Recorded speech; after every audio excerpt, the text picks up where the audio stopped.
les échecs à répétition peuvent-ils être transcendés? Ah oui, transcender. Ah oui, ben oui, c'est certain. C'est que les échecs à répétition, c'est que notre âme vient pour que nous puissions expérimenter certaines émotions, certaines situations, qu'elles viennent, notre âme vient pour relever des défis, pour faire face à des peurs, à des peurs, à des croyances, à plein de choses. Alors, plus nous restons dans des répétitions d'échecs, plus nous essayons d'aller dans un chemin qui n'est pas le nôtre.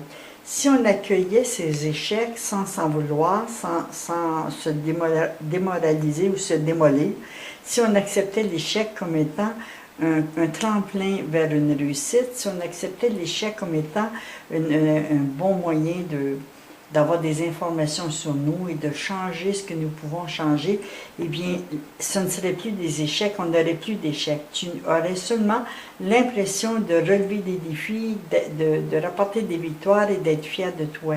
Alors, tout ce programme, toute cette conversation que nous avons aujourd'hui, tout cet exposé sur la fierté de soi, c'est savoir que ces échecs ne sont pas un échec, mais ce n'est qu'un tremplin vers une meilleure réussite, vers une autre façon de faire.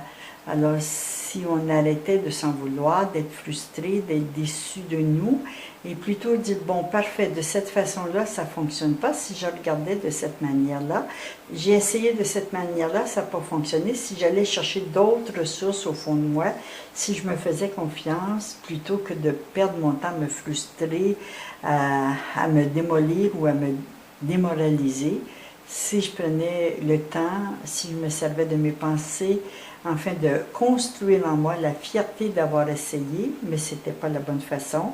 J'ai essayé, moi-même ayant essayé plusieurs situations dans ma vie, ayant vécu plusieurs situations qu'on pourrait appeler un échec, mais que moi aujourd'hui, j'appelle tout simplement des expériences de vie qui m'ont permis d'être qui je suis aujourd'hui.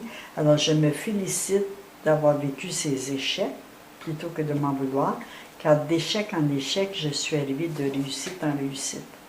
Alors c'est là, Raymond, je crois que c'est Raymond qui m'a posé cette question.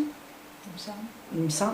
Mais de toute façon, allons plutôt regarder chacun de nos échecs, chacune de nos défaites comme étant un tremplin pour apprendre à nouveau à faire différemment, à se regarder différemment, à aller puiser en nous des qualités, des ressources que nous avions laissées de côté et qui peut nous surprendre en nous emmenant vers des réussites, vers des succès, vers des satisfactions de soi.